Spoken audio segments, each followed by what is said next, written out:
네, 오늘 본문 우리 요한일서 3장 우리 16절부터 우리 18절 말씀을 중심으로 행함과 진실함으로 사랑하자 하는 제목으로 함께 도전을 받았으면 좋겠습니다. 행함과 진실함으로 사랑하자. 또 어떻게 하는 걸까요? 행함으로 사랑한다는 것은 알겠는데 진실함으로 사랑한다는 것은 어떤 의미일까요? 이 행함과 진실함 연결되어 있는데요. 우리 하나님의 사랑을 받았다면 또 하나님을 사랑한다면 우리 행함으로 그 사랑을 나타내 보여야 된다는 거죠. 그게 이제 진실함으로 사랑하는 것입니다. 사도 요한은 요한일서에서 이제 3장에서 미움과 사랑의 예를 들고 있거든요. 미움의 표본으로 누구를 소개합니까? 바로 가인을 소개합니다. 계속해서 말씀드렸지만 가인과 아벨의 어떤 사건이 그냥 불신자들 가정에서 일어난 사건이 아니고 믿음의 가정에 일어난 사건이고 또 뭐 세상적인 욕심 가지고 뭐 재산권 가지고 서로 다투고 죽인 게 아니고 뭐 하다가요? 예배드리다가 제사드리다가 같은 교회에서 신앙생활 하다가 결국은 이렇게 죽이는 그런 것을 보게 되죠. 그래서 가인같이 미워하면, 여기 미워한다는 것은 그저 한두 번 꼴보기 싫고 그냥 보기도 싫고 뭐 이런 어떤 것을 의미하는 게 아니고요. 우리가 미운 감정이 반드시 있습니다. 그것은 정상적인 것이거든요. 만약에 미운 감정 없고 저는 사랑의 감정만 있다 그러면 용인에 한번 다녀오시는 게 좋습니다. 정상이 아니거든요. 우리는 모든 감정이 다 있습니다. 다만 미운 감정이 톡하면 안 된다는 거죠. 너무 오랫동안 머물고 있으면 안 된다는 거죠. 계속 미워하면 안 된다는 거죠. 풀지 못하면 안 된다는 거죠. 그러면 그 정도의 미움을 갖고 있으면 영생이 그 속에 거하지 않고 하나님의 사랑이 그 속에 거하지 않는다. 어제도 우리 찾아봤지만 요한복음 5장 14절이죠. 아들을 믿고 나 보내신 믿는 자는 영생을 가졌나니 사망에서 생명을 옮겼다 그랬거든요. 그런데 우리 요한일서 3장에서는 우리 3장 14절 말씀, 형제들 사랑하는 문제를 가지고 이게 이제 이렇게 연결되어 있는데요. 3장 14절 같이 읽겠습니다. 시작. 우리는 형제를 사랑함으로 사망에서 옮겨 생명으로 들어간 줄을 알거니와 사랑하지 아니하는 자는 사망에 머물러 있느니라. 그래서 사랑하지 않는 자는 벌써 우리가 나 그 사람 사랑 안 할 거야. 나 미워하기로 했어. 그러면 하나님의 사랑이 그 속에 거하지 않는다는 것은 말이죠. 영적으로 죽음의 상태에 이렇게 머물러 있다는 거죠. 하나님의 사랑을 느끼지 못하면서 나만 왜 이렇게 사나? 하나님 사랑한다면 어떻게 이럴 수 있는가? 늘 그 가운데서 우울해하고 불행해한다는 거죠. 우리가 이런 맥락을 말씀을 드렸는데요. 자, 오늘은 사랑의 표본으로 누구를 소개합니까? 예수 그리스도를 소개합니다. 어떻게 해요? 우리 요한일서 3장 16절 말씀 같이 읽겠습니다. 시작. 그가 우리를 위하여 목숨을 버리셨으니 우리가 이로써 사랑을 알고 우리도 형제들을 위하여 목숨을 버리는 것이 마땅하니라. 자, 먼저 우리가 좀 개념 정리를 좀 하면 좋겠는데요. 이 좋아한다는 거하고 사랑한다는 것 어떤 차이가 있을까요? 이 좋아한다는 것은 사람의 관점에서, 내 관점에서 나한테 잘해주고 또 내가 이렇게 좋아하는 것을 해주니까 나도 좋아한다. 사람의 관점입니다. 그러나 이 사랑한다는 것은 어떤 누구의 관점이라고요? 하나님의 관점입니다. 이것을 우리가 확실하게 정립을 해야 됩니다. 오늘 본문에 보면 우리가 이로써 사랑을 알고, 어떤 사랑입니까? 예수님께서 우리의 죄를 위해서 십자가에 죽기까지 자기 목숨을 내어주셨던 그 하나님의 사랑, 즉 그 예수님의 사랑, 그것이 참된 사랑이라는 거죠. 근데 우리는 믿음 생활하면서 자꾸 이렇게 서로 사랑하십시오, 이렇게 서로 사랑하십시오 하는데, 자꾸 그 사랑을 내 수준에서 또 그 사람이 나에게 얼마나 잘해주는가, 거기에 따라서 자꾸 이제 좌우된단 말이죠. 그것은 그래서 좋아하는 것이지, 잘해주는 것이지 성경적인 사랑은 아닙니다. 성경적인 사랑은 내 감정이 어떠하든지, 그 사람이 나한테 어떻게 하든지, 또 내가 그 사람한테 얼마나 잘해줬든지 그 상관없이 하나님이 우리를 사랑하신 것 같이 우리도 사랑하는, 그래서 우리는 하나님의 사랑을 우리를 통해서 반영을 시키는 겁니다. 그렇죠? 우리 속에 사랑이 생산되는 게 아니에요. 하나님의 사랑이 우리 안에 부어져서 그래서 우리는 그 사랑을 흘려보내는 거죠. 이제 문제는 우리가 이제 하나님의 그 사랑의 관점에서 보지 않고 그 사람이 나한테 어떻게 했는데, 내가 그 사람한테 어떻게 했는데, 이렇게 쌍방간에 이렇게 하다 보면 풀리지 않아요. 그래서 항상 저는 사랑은 상관관계입니다. 하나님의 관점에서 하나님이 나를 어떻게 사랑하셨지? 너도 어떻게 사랑해야 되지? 제가 이렇게 사랑해야 되겠나요? 그럼 하면 되거든요. 근데 우리는 자꾸 하나님은 나에게 이렇게 사랑해 주셨지만 그 사람은 내가 그렇게 못해요. 우리 갈라디아서에 보면 그런 말씀 나오거든요. 사랑은, 이 성령의 법은, 성령의 9가지 열매는 금지할 법이 없다 그랬거든요.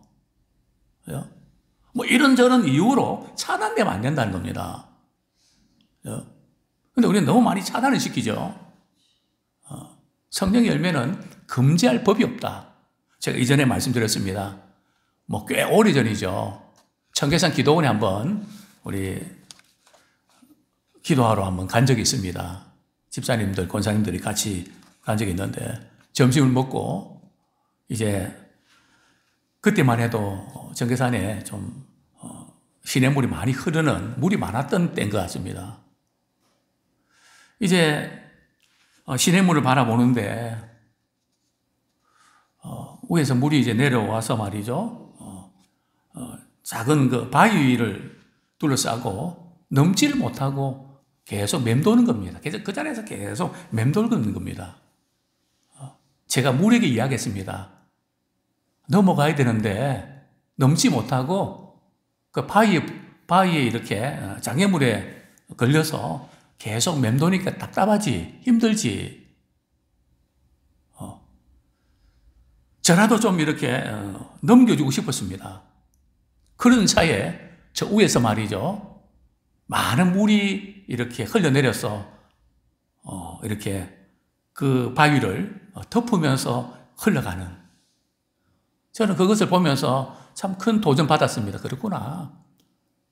그 사람이 나한테 이렇게 해서 문제가 있는 게 아니고 더 큰 사랑으로 덮지 못한 나의 문제가 있구나. 하나님의 그 크신 사랑은 우리가 받았는데 그 사랑 흘려보내면 다 될 텐데 우리는 하나님 사랑한다고 하지만 자꾸 내 식으로, 내 기준으로 사랑하려고 하는 이게 문제구나. 그런 것을 깨닫게 되는데요. 자, 먼저 우리 성경 구절, 몇 구절 보겠습니다. 자, 오늘 우리 16절 말씀 보면 그가 우리를 위하여 목숨을 버리셨으니 우리가 이로써 사랑을 알고 우리도 형제들을 위하여 목숨을 버리는 것이 마땅하니라. 예수님 우리 위해서 목숨을 버리신 그 사랑을 베풀어 주셨는데 너희들도 형제들을 위해서 뭘 버려야 된다고요? 목숨을 버리는 것이 마땅하다. 저는 이 말씀 묵상하면서 과연 너는 그렇게 할 수 있을까? 목숨을 버리면까지 사랑할 수 있니? 오늘 본문이 말씀하는 의미는 뭘까요? 먼저 이 말씀을 묵상하기 전에 성경 구절 몇 구절 보겠습니다. 요한복음 3장 16절 우리 하나님은 우리를 어떻게 사랑해 주셨는지 너무 잘 아는 말씀이죠. 요한복음 3장 16절 같이 한번 읽겠습니다. 시작. 하나님이 세상을 이처럼 사랑하사 독생자를 주셨으니 이는 그를 믿는 자마다 멸망하지 않고 영생을 얻게 하려 하심이라. 하나님이 세상을 이처럼 사랑하사 독생자를 주셨다 그랬는데 독생자 보내주시기도 하셨지만 독생자의 생명을 내어주시는 그 사랑을 베풀어 주셨죠. 자, 요한복음 13장 34절. 왜 이 부분 우리가 잘 알지만 말씀드린가 하면 우리는 하나님이 우리를 어떻게 사랑하셨는가 그 사랑을 흘려보내야 되는데 자꾸 어떤 내 기준으로 뭔가 사랑을 하려고 하기 때문에 이제 문제가 생기는 것이죠. 요한복음 13장 34절 시작. 새 계명을 너희에게 주노니 서로 사랑하라. 내가 너희를 사랑한 것 같이 너희도 사랑하라. 이제 서로 사랑하라 하는 이 말씀은 무슨 의미인가 하면 그냥 잘해줘야 되겠다. 그죠? 뭐 이런 어떤 의미를 넘어서 예수님이 내가 너희를 사랑한 것처럼 그 사랑의 차원을 믿음의 성도들에게 또 형제들에게 가족들에게 또 친지들에게 그렇게 사랑할 수 없겠니? 그 말씀이거든요. 자, 요한 1서 우리 3장 16절 아까 읽었는데요. 그렇기 때문에 우리도 형제를 위해서 목숨을 버리는 것이 마땅하다. 자, 그런데 우리가 예수님이 우리 위해서 목숨 버리셨던 것처럼 우리가 형제들을 위해서 목숨을 버릴 만한 일이 있을까요? 뭐 어떤 경우는 있을 수도 있겠죠. 그죠? 그러나 흔치 않을 겁니다. 그죠? 이게 무슨 뜻일까요? 그죠? 여기 마땅하다는 뜻은 말이죠. 오문에 보면 빚을 졌다는 거거든요. 다른 빚은 지지 말고 어떤 빚은 지라고요? 사랑의 빚은 져라. 그래서 우리가 사랑은 줄 줄도 알고 받을 줄도 알아야 됩니다. 나는 사랑을 주기만 하고 나는 받기는 싫어. 그것도 문제가 있죠. 서로 사랑하라 그랬는데. 어쨌든 목숨을 버리는 것이 마땅하다. 이게 무슨 뜻일까요? 그것은 자신의 권리를 포기하면서까지 희생하고 헌신하라는 겁니다. 항상 우리가 사랑하는데 걸림돌이 되는 게 나라고 하는 거거든요. 나의 유익? 그러면 나는 뭐 먹고 살지? 아까 우리 참 사랑은 참으로 뭐 하는 것? 버리는 거. 근데 사랑은 버리는 거거든요. 더 갖지 않는 거거든요. 근데 그 다음 가사가 뭔지 아십니까? 자, 내일이란 걱정 말고 우리가 사랑으로 버리고 나누다 보면 그렇게 하려고 하다 보면 야, 그럼 나는 어떻게 살아? 내일은 뭐 먹고 살아? 필요한 게 이것도 저것도 많은데 그러면서 사랑하고 싶은 마음이 들다가도 딱 마음을 닫아버린단 말이죠. 우리는 이것을 계속 반복하고 있는데 그래서 목숨을 버린다는 그런 의미는 손해와 이익을 따지지 않고요. 상대 유익을 위해서 그 사람에게 할 수 있는 최선의 것을 내어주라는 거죠. 우리가 이 부분을 조심해야 됩니다. 어떤 분은 정말 헌신적으로 사랑을 잘하는 분들이 계세요. 근데 문제는 사랑을 하고 나서 사랑에 후유증이 있다는 거예요. 우리 사랑을 하면 그게 물질이든 뭐 다른 것이든 내 것이 빠져나가잖아요. 내 것이 빠져나갈 때 허전함을 어떻게 채우나요? 상대가 잘해주기를 바라나요? 근데 그게 그래서 채워지던가요? 그래서 많은 경우에 이제 열심히 잘하고 나서 사랑을 베푸고 나서 시험 들어버린단 말이죠. 뭐 저희 교회는 그런 분이 안 계시지만은 이전에 제가 섬기던 교회는 말이죠. 집사님, 여자 집사님 한 분이 너무너무 잘해요. 근데 그분이 잘할 때마다 저는 겁나요. 왜 겁난지 아십니까? 나중에 감당을 못 하더라고요. 그럴 수 있습니다. 사랑은 빠져나가는 거거든요. 뭘로 채우실랍니까? 자네가 잘해주는 것으로 체험 받으려고 하십니까? 내가 사랑을 베푸는 그 상대로부터 사랑을 많이 받아서 채우려 하십니까? 그건 어려울 것입니다. 목숨을 버리기까지 사랑하라는 의미는 그런 게 아니고요. 내 권리를 주장하지 않고 그냥 주님이 나를 사랑하셔서 그냥 무조건적으로 그냥 준 것처럼 준 것으로 끝나란 말이죠. 그러면 나에게 빈 것은 어떻게 채웁니까? 주님께서 공급해 주고 채우라는 겁니다.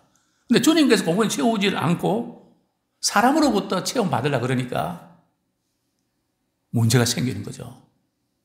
우리는 주님이 무조건적으로 주셨는데 내 권리를, 내 이익과 나의 어떤 것들을 계산하지 마십시오.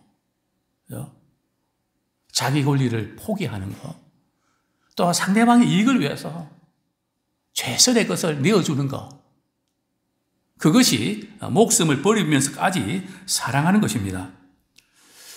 어떤 받은 것을 기대하지 말고 내어주십시오. 기대하지 말고. 근데 우리가 어디서 넘어지냐 말이죠. 내가 이렇게 했으니까 상대방도 이렇게 해줄 거야 기대하다가 낙심하고 좌절하죠. 근데 기대를 안 했는데 말이죠. 생각지도 않게 마음을 썼으면 어떤 느낌이 듭니까? 너무 고맙고 감동을 받죠. 근데 기대를 했는데 말이죠. 조금 뭐 하면 실망하죠. 받고도 실망하죠. 그래서 주님의 사랑은 바로 기대하지 말고 그래서 내주는 그 부분으로만 이렇게 만족할 것을 성경 말씀하고 있습니다. 자, 두 번째로 행함과 진실함으로 사랑하는 것은 구체적으로 어떤 것일까요? 행함과 진실함으로 사랑하는 것.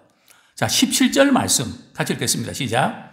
누가 이 세상의 재물을 가지고 형제의 궁핍함을 보고도 도와줄 마음을 닫으면 하나님의 사랑이 어찌 그 속에 거하겠느냐.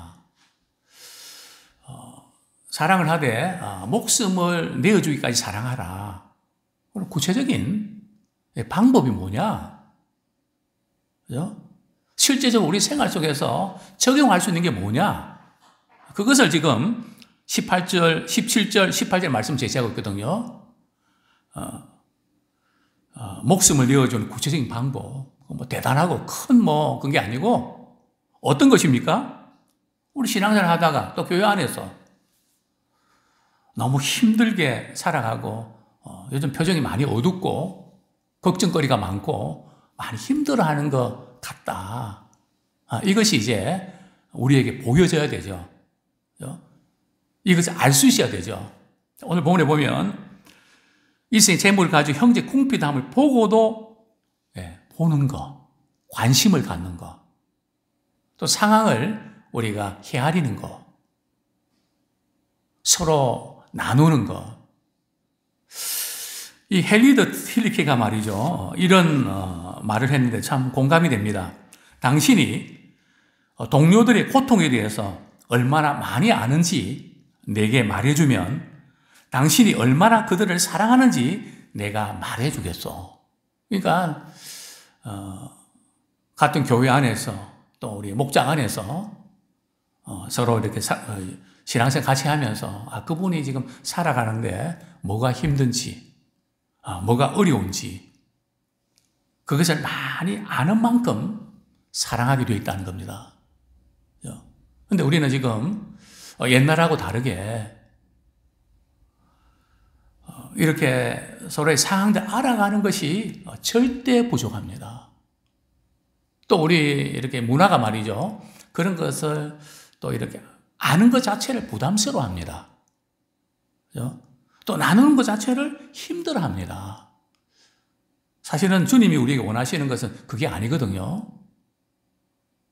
주님은 함께 울고 함께 웃으라고 하셨거든요.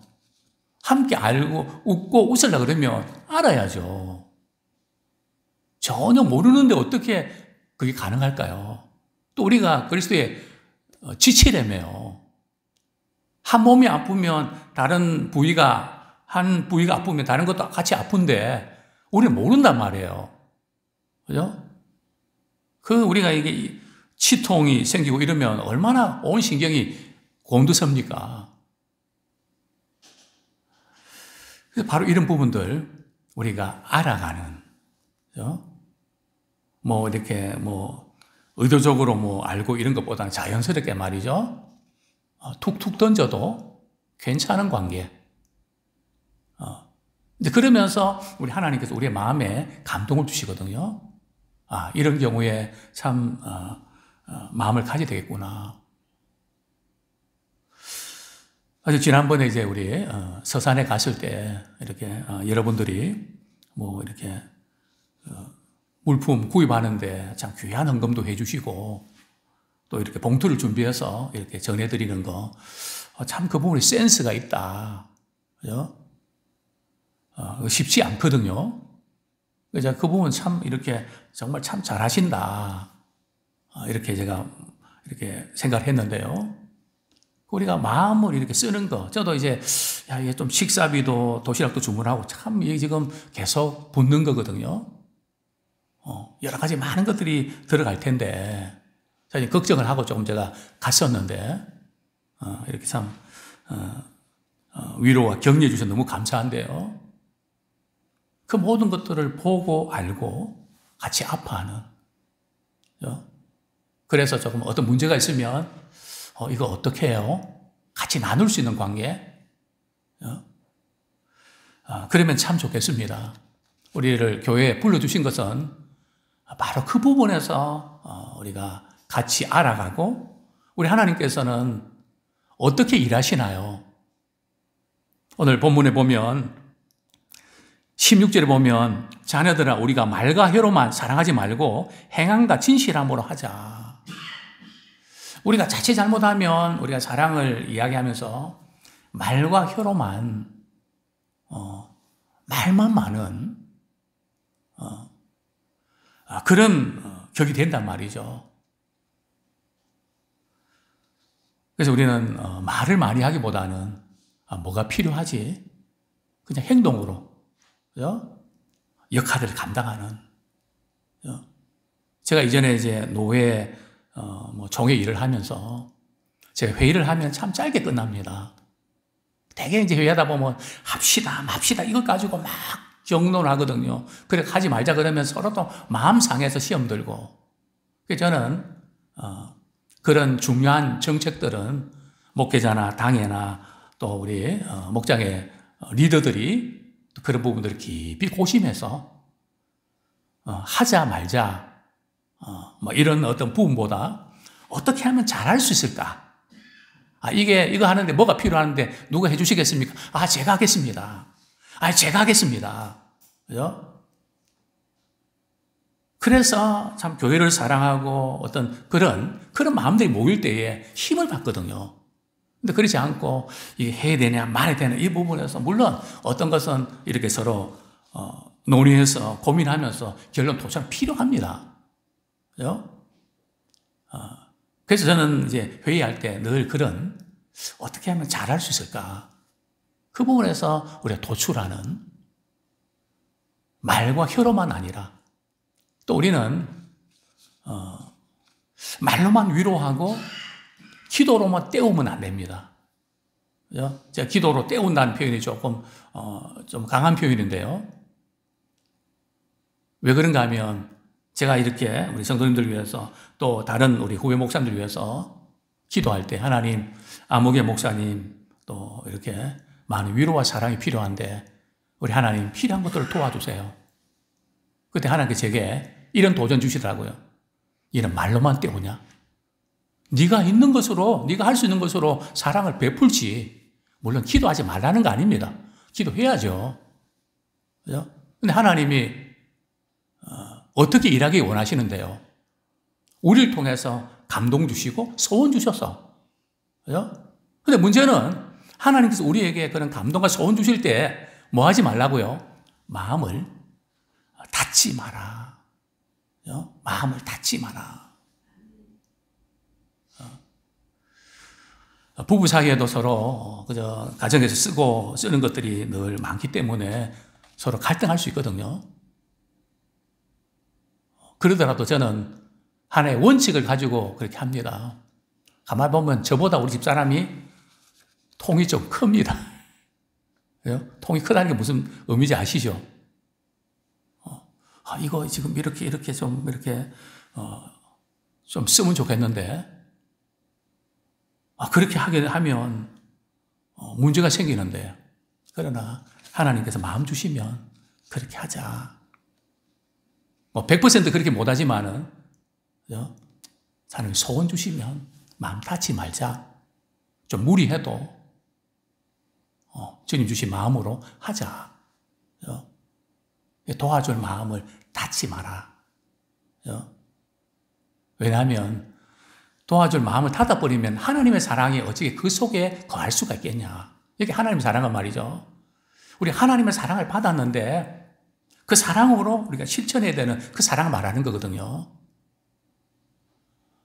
이제 다음 주에 말씀드리겠지만은 왜 우리가 신앙에 확신이 없는가 말이죠. 이걸 자꾸 막기 때문에 그렇습니다. 성령 충만은 말이죠. 하나님께 우리의 마음을 주시면, 물론 그렇다고 충동적으로 막 그렇게 하라는 거 아닙니다. 신중해야 됩니다. 분명히 하나님께서 자꾸 반복적으로 소원 주시면 우리 해야 되거든요. 그런데 이걸 자꾸 막아버리면 나중에는 그런 마음도 안 주세요. 그게 성령이 근심하는 상황이거든요. 근데 하나님께서 소원 주시면 그대로 하면요, 성령 충만하게 되고 하나님의 사랑이 부어집니다. 그래서 우리가 이런 생활 가운데서 우리 공동체 안에서 서로를 알아가고 또 표정도 읽고 또 서로의 어려움들을 바라보면서 때로는 우리가 줄 수 없어서 안타까워하면서 눈물로 기도하는, 주는 것 이상으로 마음으로 안타까워하는 그런 마음을 가지면 또 하나님께서 또 그렇게 할 수 있는 기회를 또 주십니다. 아무쪼록 말씀을 맺겠습니다. 우리 행함과 진실함으로 작은 부분에서 주님 주시는 사랑을 같이 나누고 또 베풀고 또 이렇게 감동받는 그런 우리 모두가 되기를 소원합니다. 물론 우리 주변에 그렇게 도움 필요한 게 너무 많은데 우리가 어떻게 다 도웁니까? 그렇습니다. 다 도울 수는 없습니다. 다만 내가 알고 있는 그 한 사람 또 한 번 이렇게 주님의 사랑을 실천하면서 아름다운 사랑의 열매를 거두고 우리 하나님께 영광 돌리는 우리 모두가 되기를 축원합니다.